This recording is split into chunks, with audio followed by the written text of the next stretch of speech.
All India Radio presents Morning News.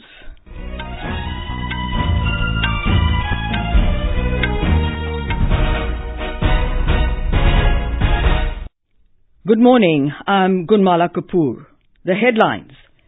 India slams Pakistan over the Pulwama terror attack carried out by the Jaish-e-Mohammed, appeals to international community to support the proposal to list Masood Azhar as a designated terrorist. Countries across the world condemn the attack. The US, Russia and France assert their support to combat the menace of terrorism. Cabinet Committee on Security to meet in New Delhi. Home Minister Rajnath Singh to visit Srinagar today to take stock of the situation. Pradhan, Mantri, Shram, Yogi, Maan-Dhan pension scheme for the unorganized sector to come into effect from today.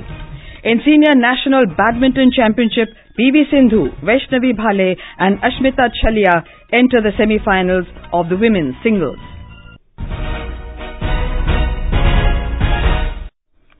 India has slammed Pakistan over the Pulwama terror attack carried out by the Jaish-e-Mohammed, which claimed the lives of 43 CRPF personnel.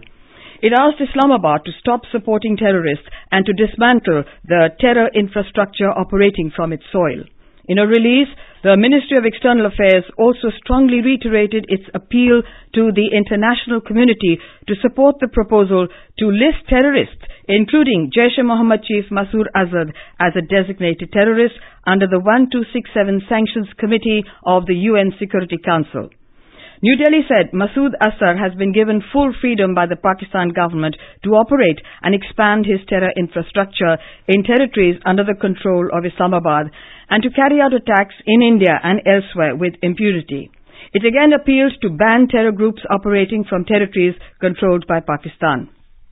Condemning the attack is cowardly, heinous and despicable, the MEA said the Government of India is firmly and resolutely committed to taking all necessary measures to safeguard national security. It said India is equally resolved to fight against the menace of terrorism.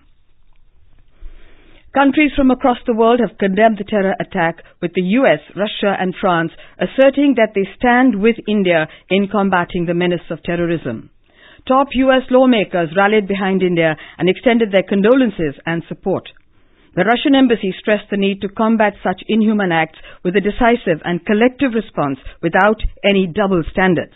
Ambassadors of France, the US, Germany, Australia, Turkey, Canada and the Czech Republic also condemned the attack. UN Secretary General Antonio Guterres has called for the perpetrators to be brought to justice. At a press conference, Mr. Guterres' spokesperson, Stefan Dujarric, wished a speedy recovery to those injured in the attack. Nepal Prime Minister KP Sharma Oli called up Prime Minister Narendra Modi and conveyed his heartfelt condolences. Bangladesh Prime Minister Sheikh Hasina, in a message, said her country maintains a zero-tolerance policy against any kind of terrorist activities. Sri Lankan President Maithripala Sirisena said the world must condemn such brutal attacks and take effective action to prevent such incidents in future.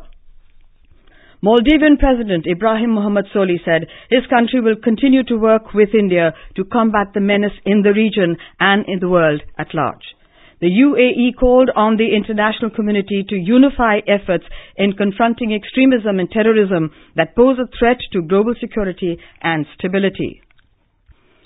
The meeting of the Cabinet Committee on Security, CCS, will be held today to discuss the security scenario against the backdrop of yesterday's terror strike at Pulwama. The CCS is chaired by the Prime Minister. It is the apex decision-making body of the government on all issues pertaining to national security and strategic affairs. Defence Minister, Home Minister, External Affairs Minister and the Finance Minister are part of the CCS. Home Minister Rajnath Singh will visit Srinagar today to take stock of the situation. An official said Mr. Singh will hold a review meeting with senior security and police officials to make a ground-level assessment and review further operational actions. The Home Minister spoke to the Jammu and Kashmir Governor, Home Secretary and CRPF Director General regarding the terror attack. Mr. Singh said a befitting reply will be given to the perpetrators of the attack. इस आतंकी हमले का समुचित जवाब देने के लिए सारा देश एकजुट है। हम अपनी जिम्मेदारियों को अच्छी तरह समझते हैं और देश की जनता को यह भरोसा देते हैं कि पर जो भी कार्रवाई करना आवश्यक है उसे करने में हम कोई कसर नहीं छोड़ेंगे। Teams of the NIA and forensic experts have been rushed to carry out investigations into the dastardly attack by the JEM in which 43 CRPF personnel were martyred. The Information and Broadcasting Ministry has issued an advisory to all private satellite television channels to be particularly cautious with regard to any content against maintenance of law and order or affecting the integrity of the nation or likely to incite violence.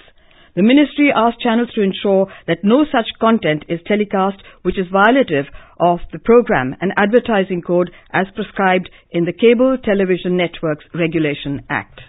For quick news updates round the clock, follow us on our Twitter handle @AIR News Alerts. The Pradhan Mantri Shram Yogi Maan-Dhan scheme comes into effect from today. Under the scheme, workers of the unorganized sector will receive a minimum assured pension of 3,000 rupees per month after attaining the age of 60 years. Here's more from our correspondent. The workers whose monthly income is 50,000 rupees per month or less and belong to the entry age group of 18 to 40 years are eligible for the scheme. Around 42 crore workers are estimated engaged in the unorganized sector in the country. The scheme was announced in the interim budget. During the receipt of the pension, if the subscriber dies, the spouse of the beneficiary will be entitled to receive 50% of the pension. Family pension is applicable only to spouse. The scheme is a voluntary and contributory pension scheme on a 50-50 basis where prescribed age-specific contributions shall be made by the beneficiary and the matching contribution by the central government. Anupam Mishra, AI News, Delhi. The centre has increased the minimum selling price MSP of sugar by 2 rupees per kilogram. MSP is the rate below which the mills cannot sell sugar in the open market to wholesalers and bulk consumers. Briefing reporters in New Delhi yesterday, Consumer Affairs Minister Ramvilas Paswan said considering the rising arrears of sugarcane growers, the Food Department has increased the MSP of sugar from 29 rupees to 31 rupees per kilogram for the year 2018-19. He said with this step, the appropriate amount will be available to sugar mills, which will enable them to pay sugarcane farmers on time.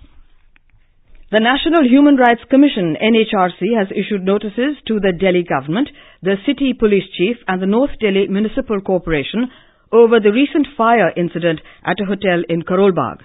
17 people had lost their lives in the incident. Terming the incident a very serious case of violation of human rights, the Rights Panel sought details on the action taken against errant officers and the relief and rehabilitation provided to the next of kin of the deceased and the injured persons. The Commission also asked the Chief Secretary to immediately form a committee of experts to look into violation of norms by those conducting commercial activities in residential colonies. Pramod Chandra Modi has been appointed as Chairman of the Central Board of Direct Taxes, CBDT, a top policy-making body for the Income Tax Department.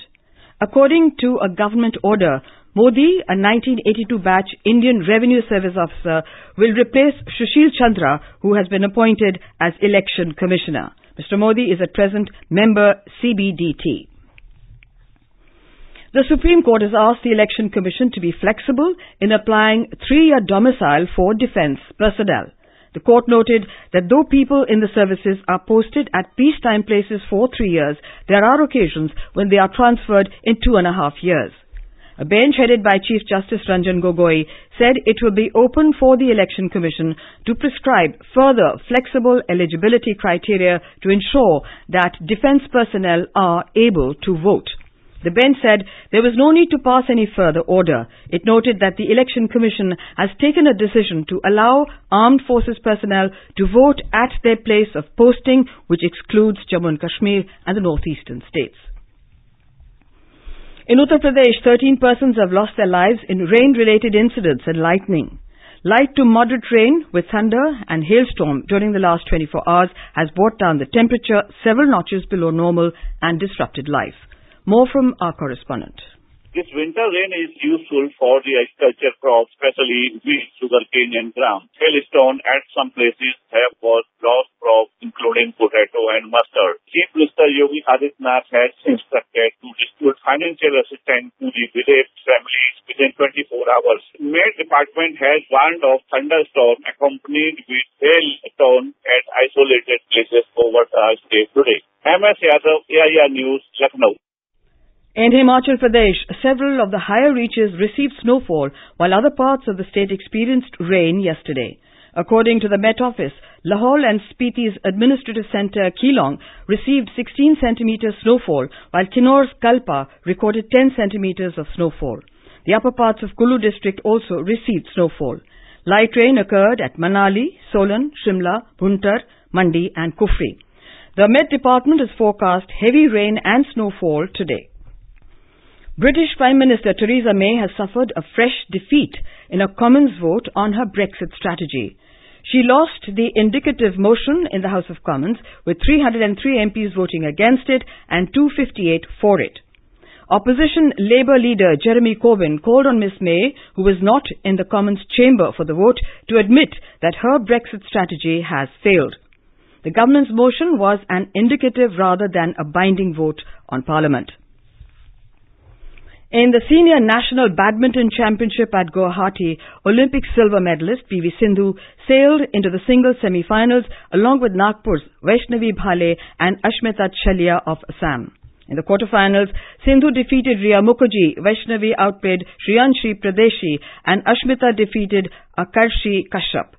Ashmita has now set up a semi-final clash with Sindhu. In the men's singles, Parupalli Kashyap and B. Sai Praneeth entered the quarterfinals.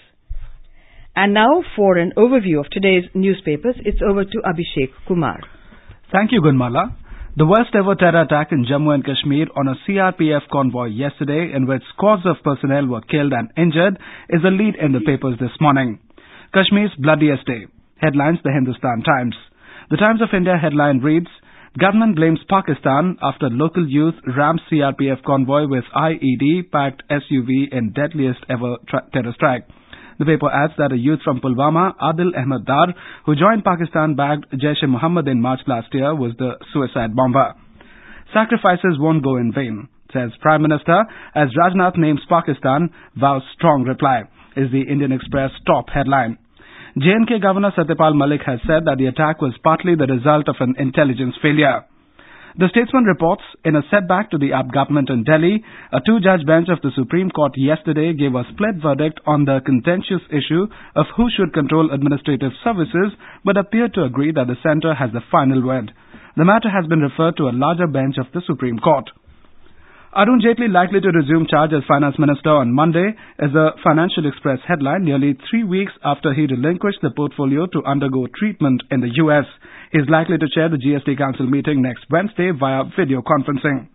The Pioneer reports that the Haryana government has given the green signal to 106-kilometre Delhi-Gurugram Regional Rapid Transit System Rail Corridor. A total of 6,436 crore rupees has been allocated for the project. And finally, it looks like your mother was right after all. The Times of India tells us, when you have a cold, sleep may be the best medicine, as German researchers have discovered that sleep strengthens the potency of immune cells. And with that, it's back to you, Gunmala. Thank you, Abhishek. And now, before we end the bulletin, the headlines once again. India slams Pakistan over the Pulwama terror attack carried out by the Jaish-e-Mohammed, appeals to the international community to support the proposal to list Masood Azhar a designated terrorist.